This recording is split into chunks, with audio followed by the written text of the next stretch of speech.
प्रवचन श्रृंखला की इस लाइव प्रोग्राम में आप सभी धर्म बंधुओं का स्वागत है। आज हम बात करेंगे जीवन के उन अनमोल तथ्यों की तरफ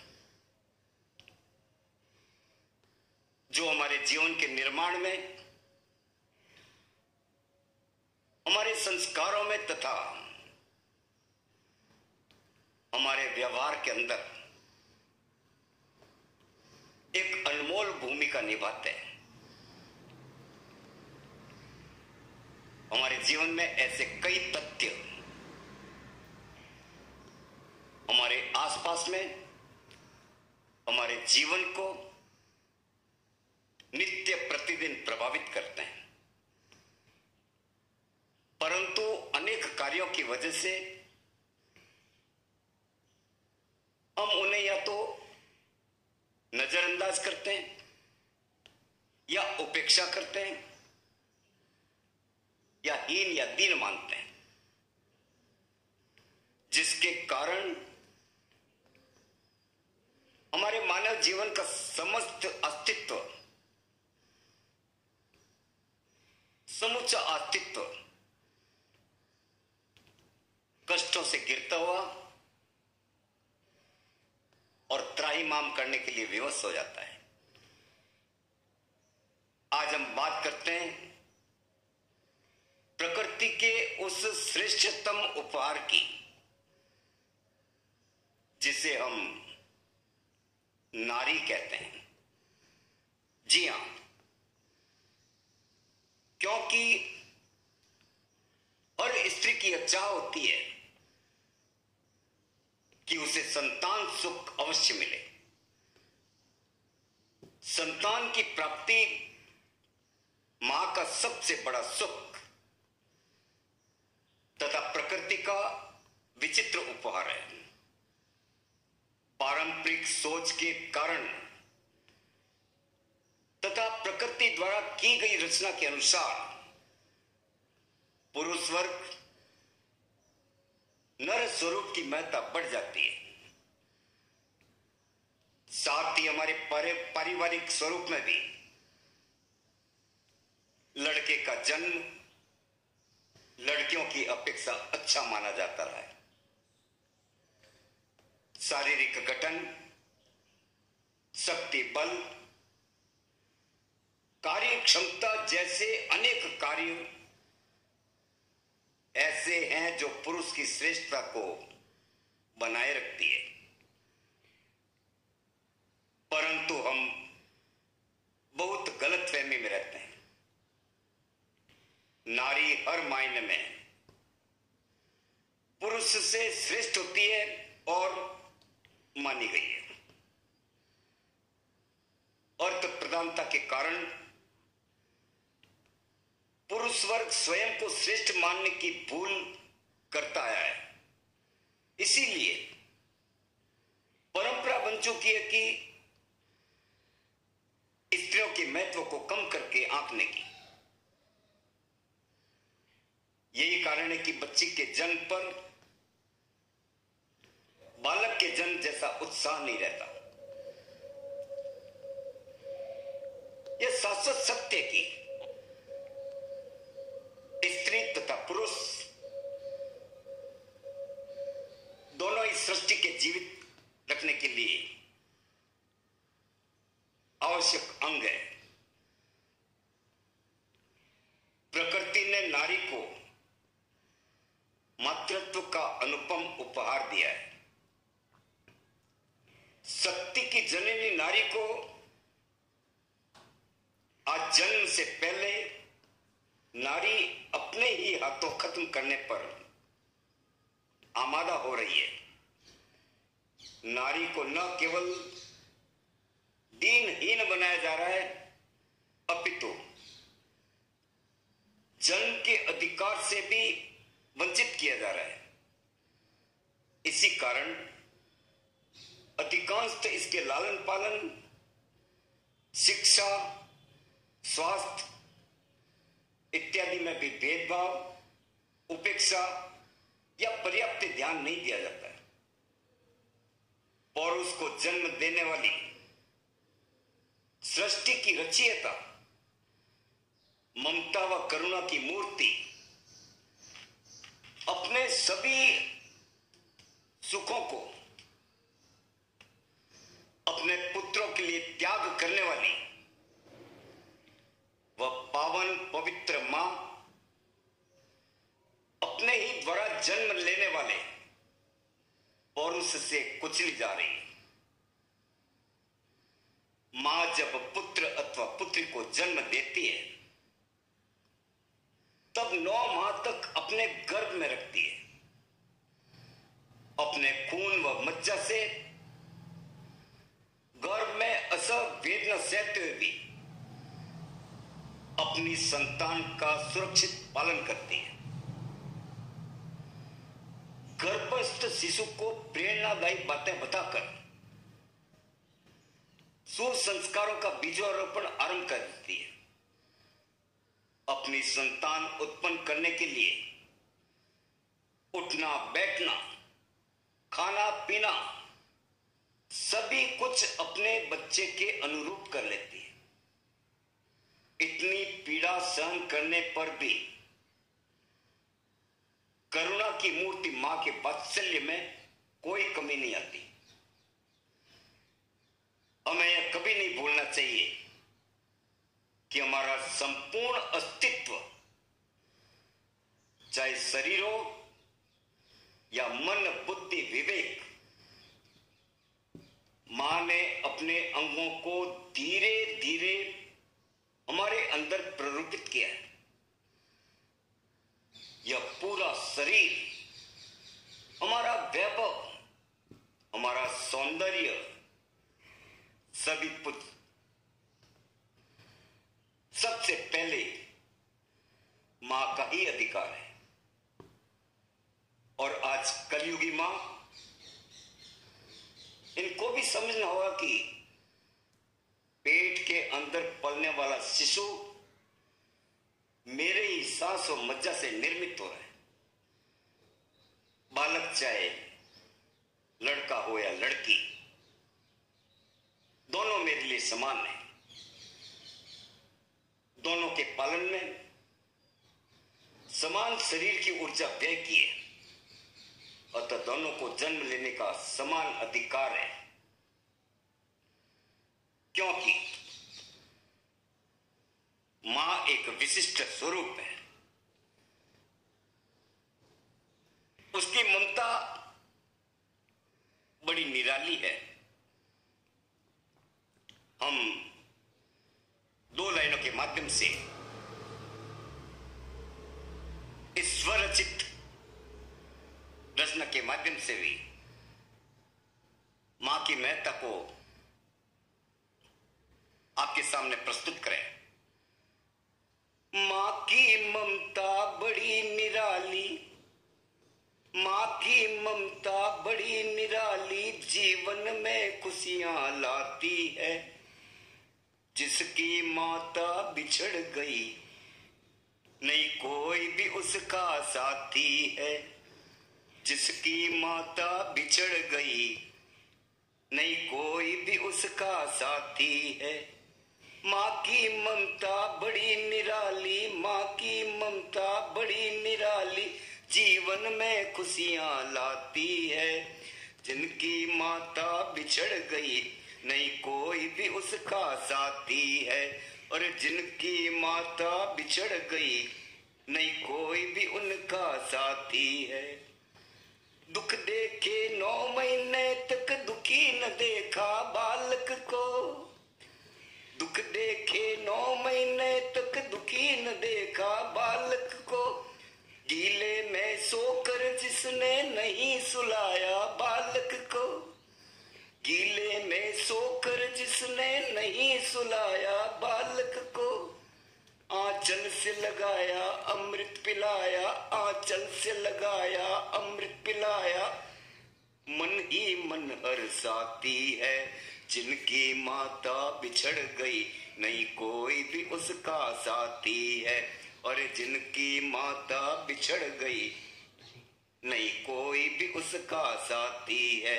माँ की ममता बड़ी निराली जीवन में खुशियां लाती है। जिनकी माता बिछड़ गई नहीं कोई भी उनका साथी है। और जिनकी माता बिछड़ गई नहीं कोई भी उनका साथी है। जरा सोचें, यदि आपके सामने आपकी अंगुली को रेत रेत कर काटी जाए तो क्या आप सहन कर पाओगे? क्या होगी आपकी दशा? क्या आप अपने अंग को रेत रेत कर काटने की अनुमति दे पाएंगे? मान लीजिए आपकी एक अंगुली में पीड़ा हो गई, आप अस्पताल उसे ठीक कराने जाएंगे या कटवाने? आपकी दोनों आंखों में से एक आंख में कम रोशनी या मोतियाबिंद हो गया, क्या आप उसे फुड़वा लेंगे? मेरे विचार से शायद ही कोई ऐसा सोचेगा। फिर क्यों जो अपने शरीर में अपना अंग नई करवट ले रहा है, जो मातृत्व सुख प्रदान कर आपके शरीर से निकलने वाला पवित्र पावन अमृत पान लेकर अपनी आंखें खोलेगा, वह केवल इसलिए दोषी हो गया कि वह पुत्री है? इस पर विचार करने से पहले अपनी बहनों से विनम्र निवेदन करूंगा कि पहले अपने ऊपर भी निगाह डाल दें। आप कौन हैं? क्या आज नारी नारी की हत्या करने के लिए आमादा होने लगी? क्या आप इस तथ्य से अपरिचित हैं? किसी अबला की हाय लेने से सामने वाले का सर्वनाश करने के लिए पर्याप्त है। क्या आप भी अपने ऊपर जब वहसीपन हो रहा हो, चाहे घर में हो या बाहर, नहीं कहते मेरी हाय तुम्हें बर्बाद कर देगी? जब इस तथ्य को जानते समझते हो, क्यों गर्भ में अबला नारी की हत्या का घिनौना पाप कर रहे हैं? क्या उसकी हाय बाद में आपको जीने देगी? क्या जिंदगी भर आप धीरे धीरे बर्बादी की तरफ नहीं मुड़ते जाओगे? अगर आपको इस सत्यता के दर्शन करने हो तो उन घरों से पूछिए जिन्होंने यह कटुता, जिन्होंने यह कुकृत्य किया है। अतः यह घिनौना पाप करने की कभी ना सोचें। मां विचारों का संग्रहालय है। उसकी आने वाली प्रत्येक संतान अपने आचार विचार व्यवहार मां से ग्रहण करता है। 9 माह तक वह केवल और केवल मां के जीवन वृत्त का अवलोकन कर खुद को परिमार्जित व परिभाषित करता है। अगर मां के मन में ममत्व, करुणा, दया, धर्म, अहिंसा, सद्भाव के स्थान पर लेश मात्र भी क्रोध, हिंसा,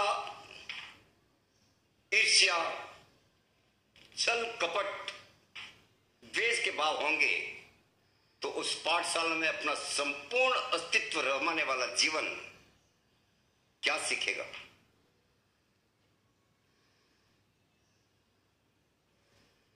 यह हम सहज ही अनुमान लगा सकते हैं। इसलिए गर्भवती माता को अच्छे साहित्य, धर्म युक्त सादा जीवन, अच्छे विचार तथा संत सत्संग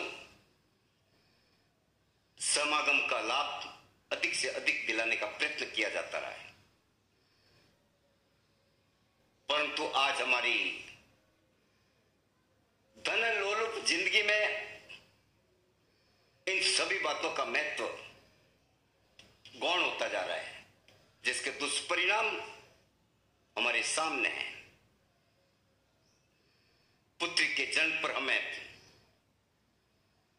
पुत्र के जन्म से भी अधिक गौरव होना चाहिए। पुत्र का संस्कारित होना हमारे मान यश कीर्ति में वृद्धि का कारण है। संसार की अहम कारक यह रचना हमारी मातृशक्ति ही है। पुरुषार्थ, पुरुष शक्ति जो पुरुष में भरी है, उसका जन्मदाता आखिर कौन? केवल और केवल मां। आज किसी के पेट में शिशु कन्या के रूप में अंगड़ाई ले रही है, क्या हमारा पौरुष उस जन्म देने वाली नवागुन जो नवजात उसकी हत्या कर श्रेष्ठता समझने का श्रेय लेगा?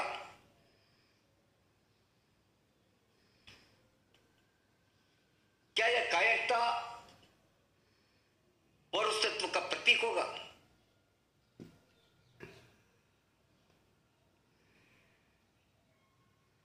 बेटी का स्वागत करें, उससे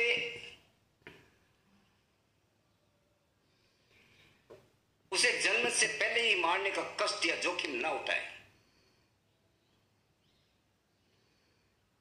माताएं भी विचार करें कि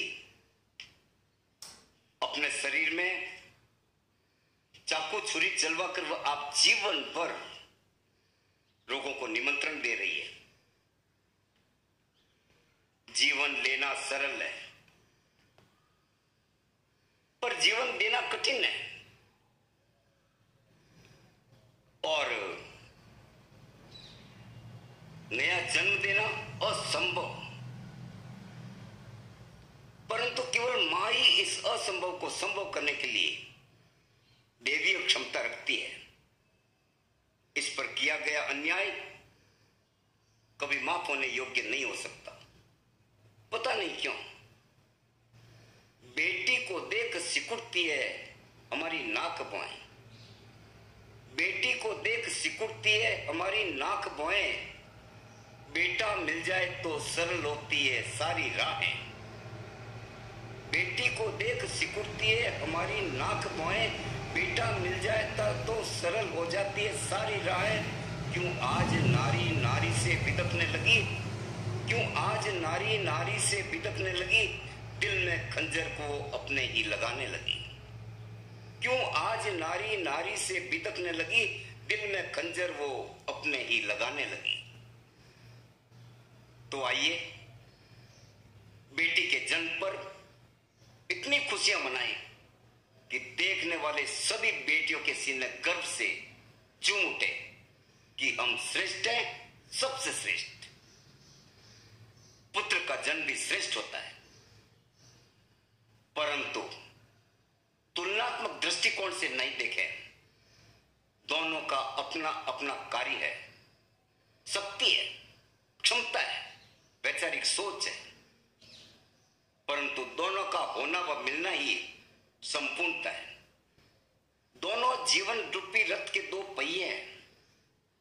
एक भी पहिया टूट जाने पर गाड़ी का संपूर्ण अस्तित्व लड़खड़ाने लग जाता है। पुत्र हमारा धन है और पुत्र हमारी अमानत। अमानत में खयानत करने वाला अधिक गुनाहगार है। पुत्र की कीमत और पुत्र की